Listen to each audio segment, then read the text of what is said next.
আমাদের ফারাক্কা থেকে আরম্ভ করে সমস্ত ঘটনার জন্য লক্ষণ রেখা অতিবাহিত করছেন আমাদের মা বোনেরা।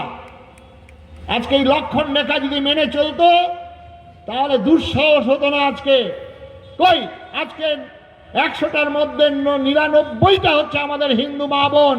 কোন মুসলমান মেয়ের ধর্ষিতা হয় না, কোন মুসলমানের বউকে এরকম ধর্ষণ করে না। কারণ তারা লক্ষণ রেখা যেমন মেনে চলে, তেমনি তার পিছনে আছে সমাজ। আমাদের লক্ষণ রেখা মানা তো দূরের কথা, সমাজও আমাদের মধ্যে নেই। আমরা মায়ের পুজো করি, কালী পুজো, মা আমাদের কালী পুজো। আর এটা বঙ্কিমচন্দ্র বিবেকানন্দ বলছেন, যেখানেই বাঙালি সেখানেই মা কালী, আর যেখানেই মা কালী সেখানেই দলাদলি পাঠা বলি, আর পাঠা বলি যেখানে হবে সেখানে মাঠার মাংস নিয়ে দলাদলি। আমরা পুজো করছি মা, পুজো করছি দুর্গা পূজা। দুর্গা পূজা 4টে ছেলেকে নিয়ে আসছেন, কার্তিক, গণেশ, লক্ষ্মী, সরস্বতী, আর আমরা একটাকে নিয়ে ঢ্যাং ঢ্যাং করলে। মা কালী সেখানে কালো, মা কালী শ্যামবর্ণ, আর আমরা প্রত্যেকের বৌমা খুঁজবো ফর্সা সুন্দরী। সেই জন্য আমাদের ভণ্ডামি। মা কালী পুজো করবো, মা কালো, আর আমাদের দেবতার থেকে দেবীর সংখ্যা অনেক বেশি। আপনাদের প্রত্যেকের বাড়িতে একটা মেয়ের পর যদি আরেকটা মেয়ে জন্মগ্রহণ করে, সে বৌমার অবস্থা খারাপ। শ্বশুর থেকে, স্বামী থেকে সবাই তাকে গঞ্জনা করবে। আরে তোমার মা যে একজন নারী ছিল, তবেই তো তুমি জন্মগ্রহণ করতে পেরেছো। এই শিক্ষাটাও আমরা নেই। তাহলে আমরা মা দুর্গা যখন বাপের বাড়ি আসছেন, শিব নিষেধ করছেন যে সেখানে যেও না। বলছে আমি যাব, যাব তো খুব ভালো।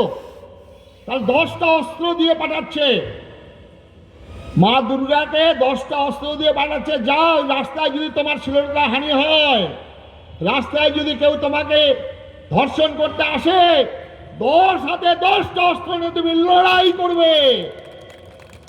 আমাদের বাংলায় একটা রাজনৈতিক দলের কর্তৃত্ব, তার পূজাতে মা দুর্গার হাতে কোনো অস্ত্রই দেওয়া হলো না। তার মানে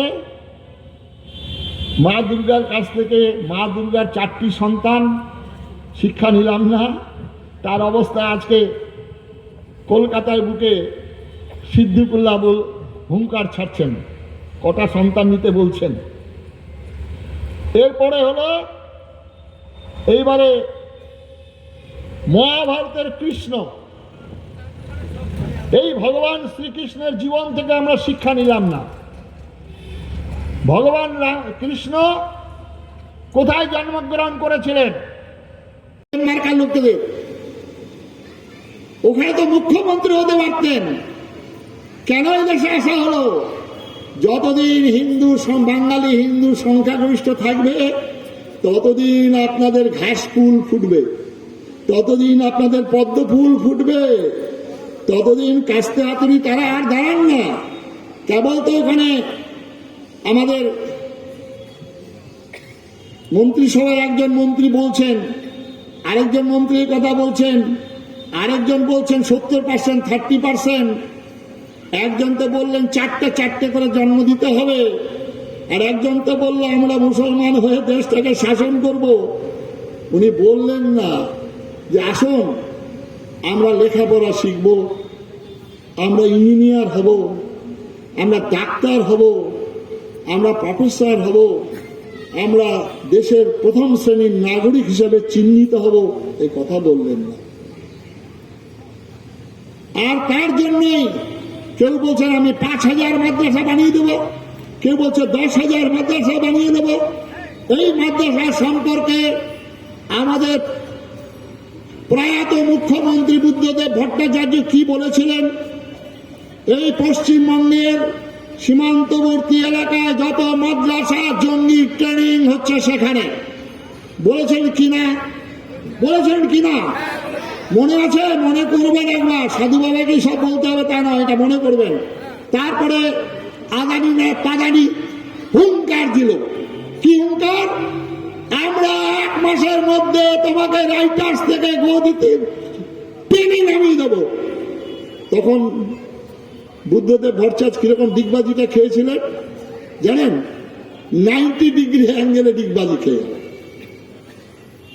সুতরাং আজকে বাংলার এই দুর্দিনে, হিন্দু বাঙালির দুর্দিনে আপনারা সমবেত হয়েছেন।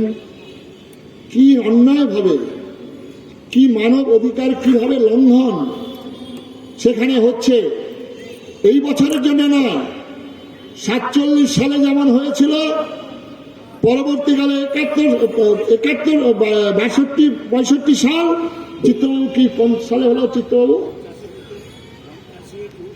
50-এ, 64-তে, হ্যাঁ উনি শিক্ষাবিদ। আর তারপরে হলো আবার 71 সালে। তারপরে গত দুর্গাপূজায় দেখেছিলেন তো, দুর্গাপূজায় একটা কোরআন রেখে দেওয়া হলো হনুমানের পায়ে। ব্যাস শুরু হয়ে গেল লুটপাট, ভাঙচুর, মারকাট। তার কিছুদিন পরে ধরা পড়ে বললো যে না, ওর মাথাটা খারাপ ছিল। ব্যাস হয়ে গেল ফাইসলা।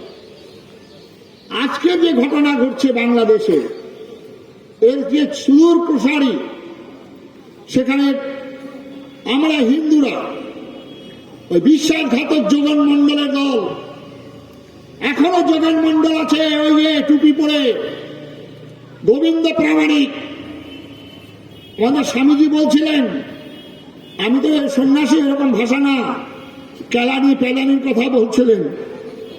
এইরকম আমাদের যোগেন মন্ডল যেখানে যেখানে তৈরি হবে, সেখানে সেখানে এই নীতি পালন করতে হবে। 1930 সাল, মুসলমানরা আমাদের শত্রু নয়, হিন্দুর শত্রু হিন্দু, হিন্দুর দুর্গতি বলে হিন্দু। মুসলমানরা তারা ভালোই মন করেছেন। আমি তো ফিরহাদ হাকিমকে ধন্যবাদ জানাই, আমি তো হুমায়ুন কবিরকে ধন্যবাদ জানাই। তারা আমাদের হিন্দু বাঙালিদের চোখ খুলে দেওয়ার জন্য এই কথা বলেছেন। আমি তো শত ধন্যবাদ জানাই ফিরহাদ হাকিমকে। ভালো করে কীর্তন করবেন, ভালো করে ভগবত পাঠ করবেন, ভালো করে রাধাকৃষ্ণ পূজা করুন। আর ফিরহাদ হাকিম যেটা বলছেন, সেই দলের যারা হিন্দু আছেন তারা একবারে চিন্তা করবেন না, একবারে তাকে শোকজ করলেন না, একবারে তাকে ডাকলেন না। এটা তো সাজানো জিনিস। প্রথমেই বললেন এটা হচ্ছে মিনি পাকিস্তানের কথা, তারপরে বললেন ইসলামের দাওয়াতির কথা, তারপরে তো একবার সে মোক্ষম অস্ত্রটা তিনি ঝেড়ে দিয়েছেন। তাহলে এটা কি তিনি অবচেতন মনে বলছেন? এটা কি তিনি ভুল মনে বকছেন, ভুল বকছেন? না, একদম নির্দেশিত করার আদেশ, সেটা তিনি পালন করেছেন। আর আমাদের হিন্দুদের তিনি বন্ধুরূপে দেখা দিচ্ছেন। আজকে যদি তার এই কথা থেকে আমরা যদি এই শিক্ষা গ্রহণ না করি, তাহলে আগামী দিনে আপনারা বাঁচার পথ কি হবে সেটা আপনারা দেখে নিচ্ছেন। বাংলাদেশের মতো অবস্থা। যে কাজটা আপনারা করছেন, সর্বাগ্রে আপনাদের নমস্কার জানাচ্ছি। বাংলাদেশের বিরুদ্ধে পশ্চিমবঙ্গে বাঙালিরা বরাবর যেভাবে সাহায্য করেছেন, 71 সালে আমরা দেখেছিলাম। আমরা যখন ছোট ছিলাম, ক্লাস 6-এ পড়ি, তখন আমরা দেখেছিলাম আমাদের খাওয়ার, আমাদের রান্না করার অর্ধেক রান্না তাদেরকে আমরা তুলে দিয়েছিলাম, তাদের পাশে দাঁড়িয়েছিলাম। এবং বাংলাদেশ হওয়ার পিছনেও আমাদের ভারতবর্ষের অনেক মানুষ, অনেক সেনার প্রাণ গেছে, মুক্তি বাহিনীর মধ্য দিয়ে অনেক মানুষের প্রাণ গেছে। সেই অবদান আমরা বাঙালি পশ্চিমবঙ্গের মানুষ কিছুতেই ভুলব না। কিন্তু পশ্চিমবঙ্গের মানুষকে সর্বাগ্রে পরিচয় দিতে হবে যে আমি যেমন বাঙালি, বাংলা যেমন আমার ভাষা, তেমনি আমার ধর্ম আজকে ওখানে বিপন্নাপন্ন। শুধু ধর্ম নয়, আজকে মানবাধিকারের নির্লজ্জ নিদর্শন আজকে বাংলাদেশে, যেখানে মহাপ্রভুকে আটক করা হলেন, আমাদের চিন্ময় দাস প্রভুকে নৃশংসভাবে সেখানে একজন লয়ারকে পেটানো হয়েছে। এবং কালকে রবীন ঘোষের কাছে গিয়েছিলাম।